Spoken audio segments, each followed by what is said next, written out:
Bismillah, wassalamu alaykum. Toujours avec, on est dans la deuxième partie de la régulation de la pression artérielle. Donc on continue donc. On est toujours dans la mesure de la pression artérielle. Maintenant, on va voir la pression artérielle avec l'âge. Donc qu'est-ce qu'on remarque ici?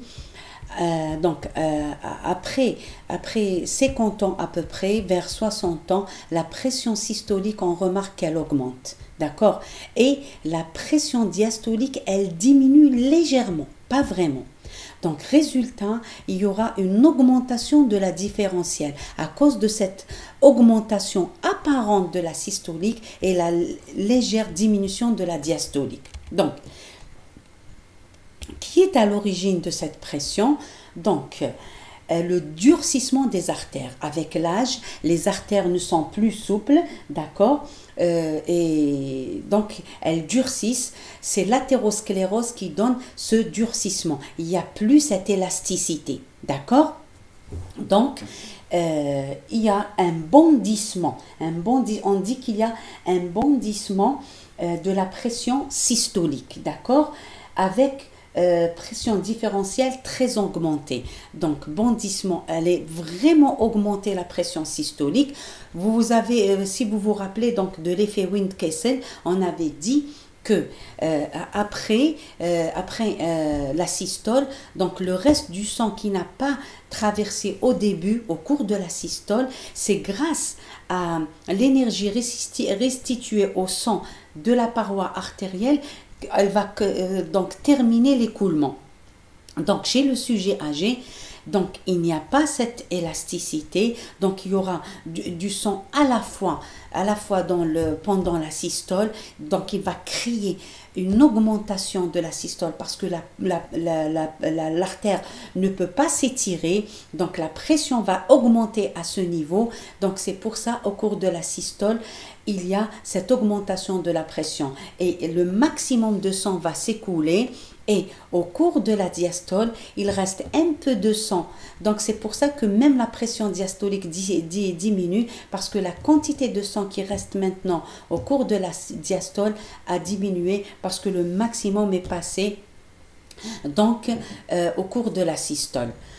Donc c'est le durcissement de l'artère, des artères, encore appelé la perte de la souplesse des artères. D'accord? Créé donc par les déterminants, on va voir tout de suite les déterminants de la pression artérielle, créé par la contraction ventriculaire gauche et maintenu par les résistances artériolaires, la pression artérielle moyenne est la résultante du débit.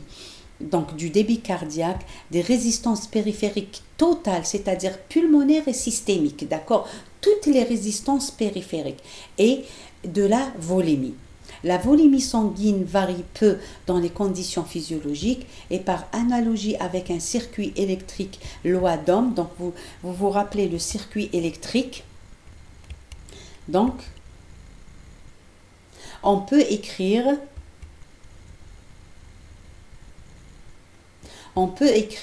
que la pression artérielle moyenne est égale au débit cardiaque fois les résistances périphériques totales, toutes les résistances au niveau de la circulation. La loi d'Ohm pour les circuits électriques, donc V est égal à I fois R, d'accord? Donc, donc les résistances, c'est la résistance, I, le courant électrique, c'est le débit cardiaque, et donc V, c'est la pression artérielle. Donc, c'est le voltage. V, le voltage est égal à la pression artérielle moyenne. Donc, où le débit est analogue au courant et la pression au voltage. D'accord? Voilà, on va le reprendre ici. Voilà, on dirait un circuit électrique. Voilà les résistances. C'est surtout au niveau du système artériel et surtout au niveau des artérioles qu'il y a les résistances. Qu'il y a ces résistances. Donc, le sang, d'accord, et les résistances, ok.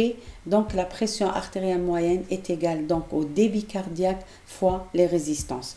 Donc, les résistances, on vient de dire et redire que c'est toutes les résistances périphériques totales, systémiques et pulmonaires, et surtout, elles sont localisées au niveau des artérioles. Tout de suite, on va expliquer pourquoi.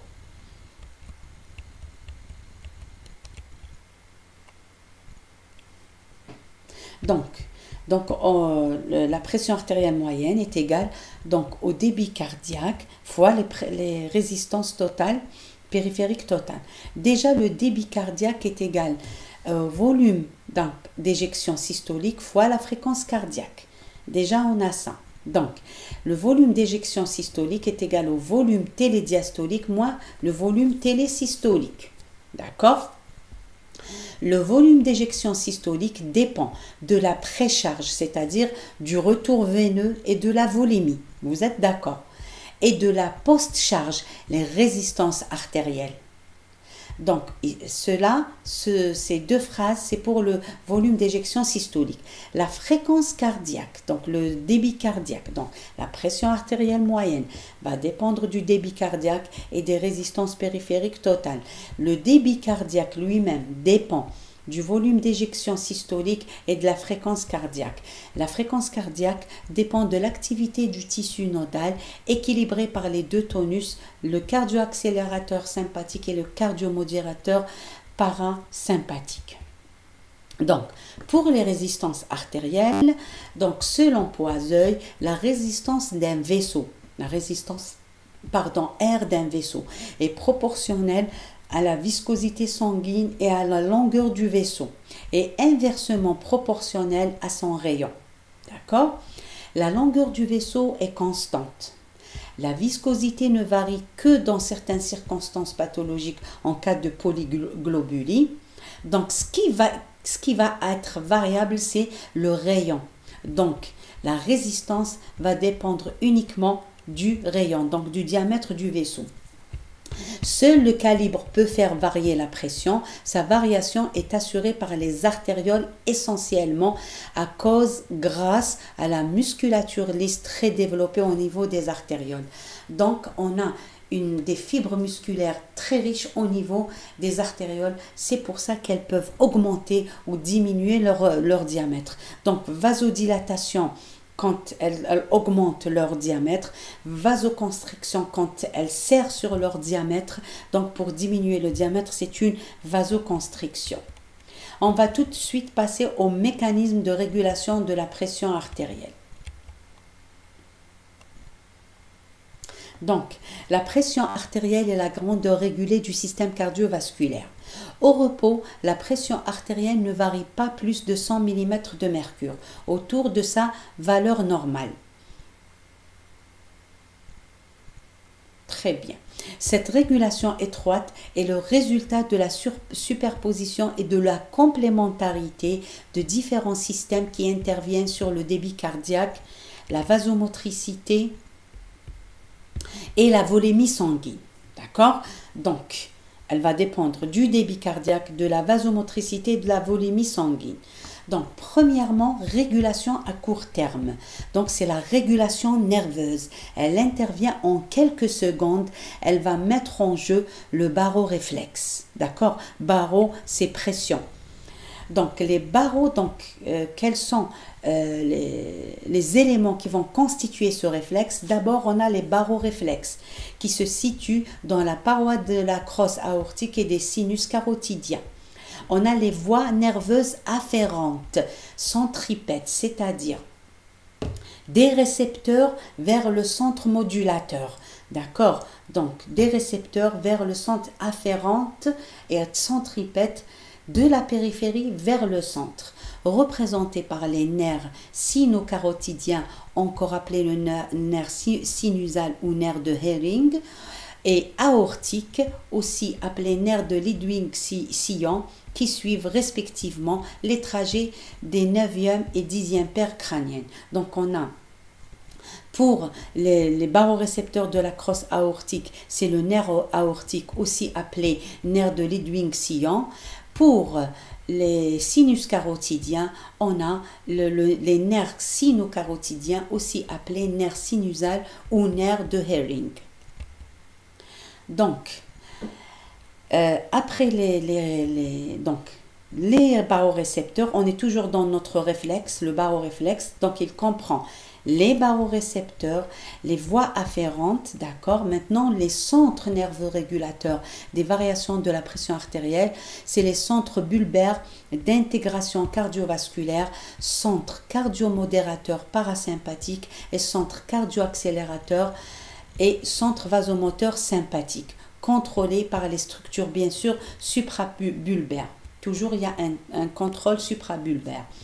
Les voies afférentes centrifuges, donc du centre vers la périphérie, cheminent dans les nerfs vagues et dans les nerfs vagues et dans les nerfs sympathiques. Pardon, ici, et dans les nerfs sympathiques. Et dans les nerfs sympathiques.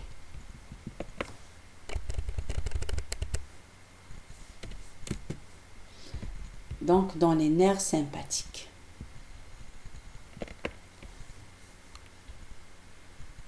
Les effecteurs,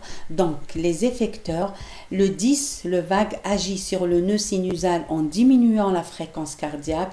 Le sympathique agit d'une part sur le nœud sinusal en augmentant la fréquence cardiaque et sur la contractilité cardiaque et d'autre part sur la vasomotricité artériolaire périphérique. Donc, je vous remercie. On se revoit dans la prochaine vidéo.